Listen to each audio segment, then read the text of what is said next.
আসসালামু আলাইকুম এভৰিৱান মই নাজমিনছ কিচেন ভ্লগলৈ আপোনালোক সকলোকে স্বাগতম জনাইছোঁ আহকচোন আজি চাওক মই দুপৰীয়াৰ সাজত কি বনাওঁ অকমান চিকেন আছিলে সেইখিনি ভালদৰে ধুই ললোঁ আৰু ইয়াতে নিমখ অকমান দি ভালদৰে সানি লৈ এইখিনি এতিয়া 5 মিনিট মানৰ কাৰণে ৰেষ্টত থৈ দিম এইফালে কেৰাহী এখনত অকমান নিমখ আৰু পানী দি মাংসখিনি বইল কৰি লম এইখন কেৰাহী পুৰণি বইল কৰিবলগীয়া বস্তু থাকিলে মই এইখনতে কৰোঁ এয়া নিমখ অকমান দিলোঁ আৰু মাংসখিনি দি দিলোঁ এতিয়া বইল হ'বলৈ দিম অকমান নেমু চেপি দিছোঁ এয়া এই মাংসটো বইল কৰিয়ে খাব লাগে জানেনে ইমান লেতেৰা ওলাইছে ব্ৰইলাৰ মাংস এনেধৰণে বইল কৰি ৰান্ধিলে বহুত সোৱাদ লাগে লোকেল চিকেন খোৱা যেন লাগে ইফালে আকৌ পিয়াজ আদা নহৰু আলু এইখিনি সব ৰেডি কৰি লওঁ এয়া বাকলি গুচাই ললোঁ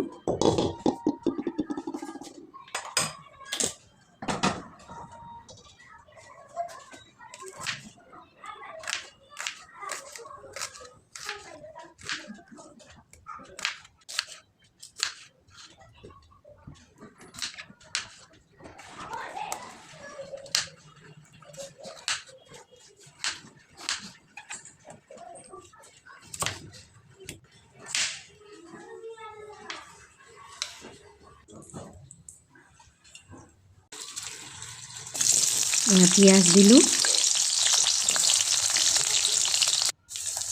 তেজপাত এয়া আদা নহৰু এইখিনি ভালকৈ লাৰি ল'ম এতিয়া তাৰপিছত বইল কৰি থোৱা মাংসখিনি দি দিলোঁ এইখিনি অকমান লাৰি ল'ম এতিয়া ইয়াতে 1 চামুচ নিমখ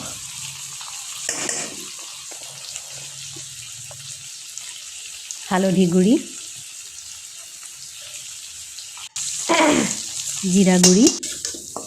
দি ভালকৈ লাৰি ল'ম কেঁচা জলকীয়া কেইটা মই ফালি দিয়া নাই গোটাই দিছোঁ ল'ৰা ছোৱালী আনে খাব নোৱাৰিব জলকীয়া হ'লে অকমান ৰং হোৱাৰ কাৰণে কাশ্মীৰী ৰেড চিলি পাউডাৰ দি দিছোঁ এইখিনি লাৰি থাকিব লাগিব ভালকৈ অকমান সময় শুকানকৈ অলপ পানী দি লাৰি এইখিনি মজাই ল'ব লাগিব ইয়াতে এতিয়া মই আলুখিনি দি দিম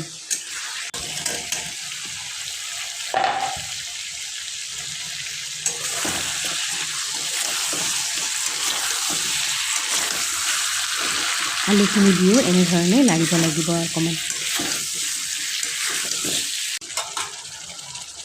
এয়া তৰকাৰী বনাই থকাৰ মাজতে মই কেঁচা বুট আৰু মগু খাই খুব ভাল পাওঁ কিন্তু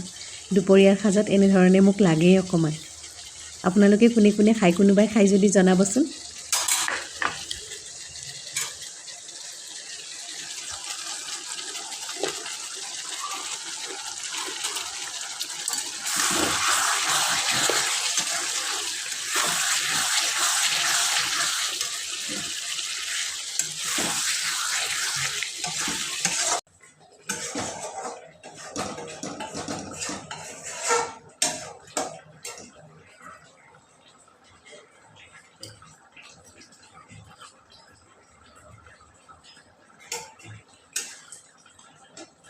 তৰকাৰীখন হয় মানে ভাতখিনিও বহাই দিওঁ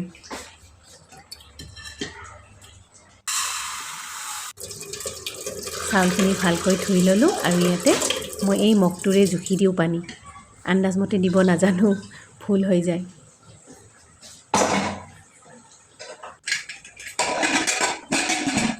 ভিডিঅ'টো শেষলৈ চাব স্কিপ নকৰিব আৰু ভিডিঅ'টো ভাল লাগিলে কিন্তু লাইক শ্বেয়াৰ আৰু ছাবস্ক্ৰাইব নিশ্চয় কৰিব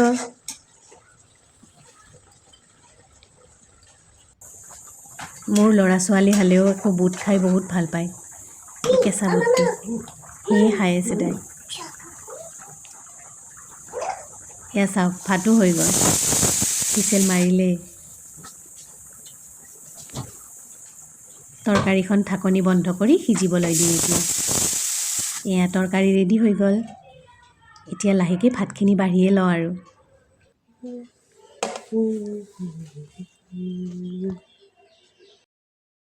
কম মছলা ব্যৱহাৰ কৰি সাধাৰণভাৱে এই তৰকাৰীখন বনাই আপোনালোকৰ আগত মই এই ৰেচিপিটো আগবঢ়াইছোঁ। এই তৰকাৰীখন সৰু ল'ৰা ছোৱালীয়েও খাব পাৰে আৰু বহুত সোৱাদ হয়। আপোনালোকে এই ৰেচিপিটো ট্ৰাই কৰা নাই যদি ঘৰত এবাৰ ট্ৰাই কৰি চাব এনেধৰণে। বহুত ভাল লাগে খাই। নতুনকৈ ভিডিঅ' বনোৱা ষ্টাৰ্ট কৰিছোঁ। কিবা ভুল হ'লে আপোনালোকে কৈ দিব আকৌ। ভিডিঅ'টো শেষলৈ চোৱাৰ বাবে আপোনালোকক অশেষ ধন্যবাদ। তেন্তে আজিলৈ বাই।